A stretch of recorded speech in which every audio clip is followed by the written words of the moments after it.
50 million years ago, our primate ancestors are evolving on a planet that is warming. It's so hot, there are jungles at the poles. As the continents drift, the Americas and Africa have almost fully taken shape. But in northern Africa, modern-day Egypt is submerged beneath an ancient sea. On the floor of that sea live small-shelled creatures called nummulites. Their shells, made of calcium and carbon, pile up on the sea bottom over millions of years, where they form into limestone. Limestone that will be used to build the Great Pyramids. If you look closely at the pyramids today, you can still see evidence that these 4,000-year-old monuments are, in fact, made of 50-million-year-old seashells.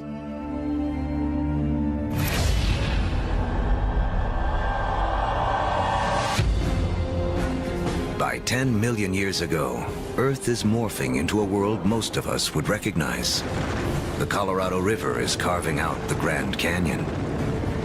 Mountain ranges like the Himalayas have arisen.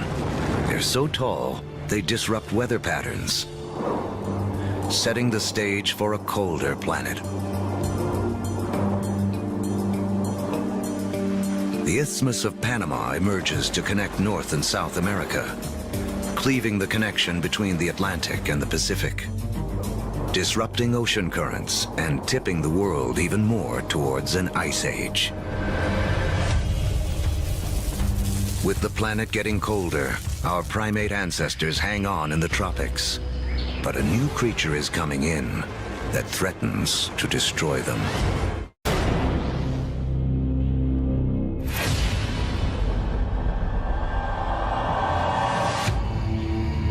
"7 million years ago,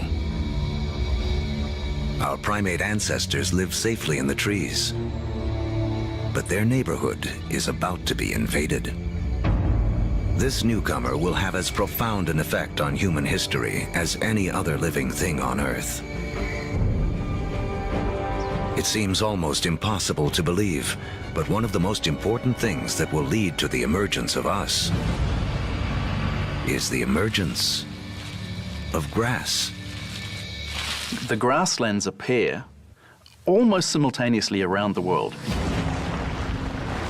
We get the African savannas. We get the Eurasian steppelands. We get the North American prairies. We get the great grasslands of Argentina, appearing simultaneously around the world. In eastern Africa, grasslands invade the traditional woodland habitat of our ape ancestors. With fewer trees and greater gaps between them, our ancestors have to adapt. Apes notice that there's more and more apes in the same tree and less food, increasing incentives for apes to go from one patch of food to a different one separated by grasslands. Now, one way to do it is to run like hell. The other way to do it is to extend one's food sources into the grasslands and seek out the foods that are available there. And so, some apes make the move down into this stark new habitat.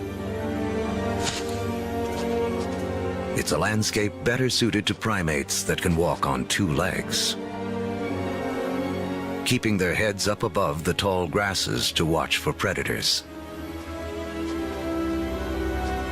Standing on 2 feet is a revolutionary advance because it frees up our hands. Hands we will need to shape human history.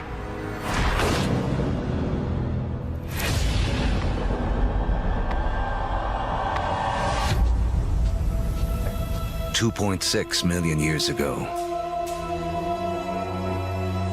early proto-humans, or hominids, walk an Earth whose rocks are loaded with the element silicon.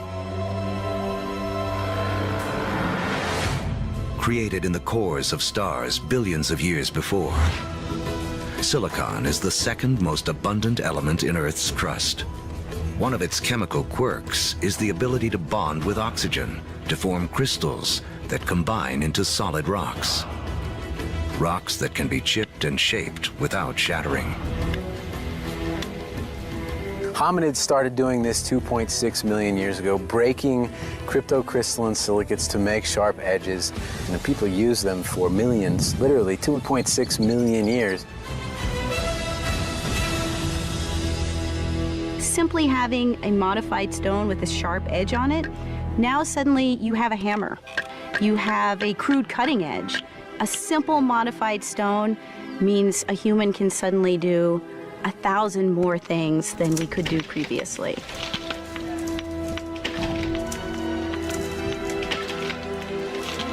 That little extra bit of technology enabled our ancestors to persist and eventually turn into us.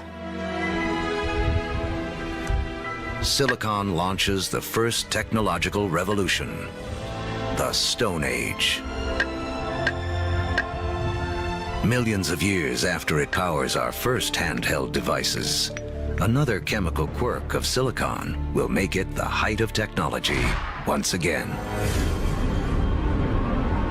The next leap towards becoming truly human relies on a little-known secret of our home planet.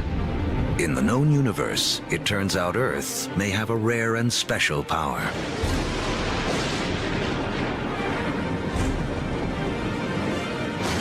Of all the planets and moons in the solar system, we think that Earth is unique in the ability to sustain fire. Other planets and moons have lightning and lava. But only on Earth do we have the two critical things we need for fire to burn.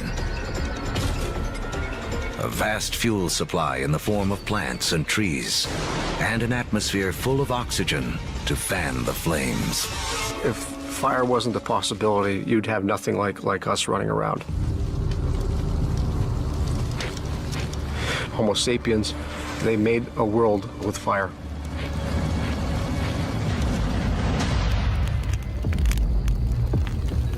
Our ancestors have fire firmly under control by 800,000 years ago. It's a skill that connects us back to the very beginning. Remember that all energy was created in the Big Bang, and all life is in a competition for our share of this energy. Using fire to cook is like having an external stomach to break down foods, releasing more calories, giving us more energy, which in turn allows us to support bigger brains. Fire is also the ultimate gateway technology. We will soon use it to turn clay into pottery, metal into weapons, water into steam power.